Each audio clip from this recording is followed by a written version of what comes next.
No performance called From Bach to Beethoven would be complete without some Bach. So here is some Bach. We will begin with two works from the Orgelbuchlein, which translates the Little Organ Book.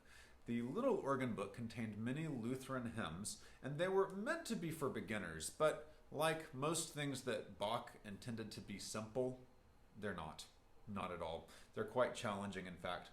Now, to many listeners today, Bach is in fact synonymous with the Baroque style, although during his own day he was really only mostly known in the area in which he lived. Now, we have two selections from the Orgelbuchlein that are transcribed for harp and cello. The first one is this work, Das alte, Jahr, which means the new year. And this piece was partly selected because 2020 has been a rough year. And there is some hope for, I guess a new year bringing better things. Now, there's actually some conflict that surrounds this particular song. Apparently, in 1712, a conflict arose when a group of Lutheran schoolboys walked past the home of a known Catholic. And as they were singing, they seemed to time it so that the third strophe, which speaks about asking for protection from papal teaching, they sang that right in front of the Catholic house, which apparently caused quite a kerfuffle. And there was a protracted conflict over this very hymn. So conflict then, conflict now. The second selection from the Orgelbuchlein, Ich ruf zu dir, is also taken from the Orgelbuchlein, and it's also used in Cantata BWV 177.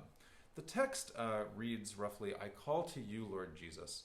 It's a plaintive cry that also references creation, crying out for deliverance from many things that plague it, including disease.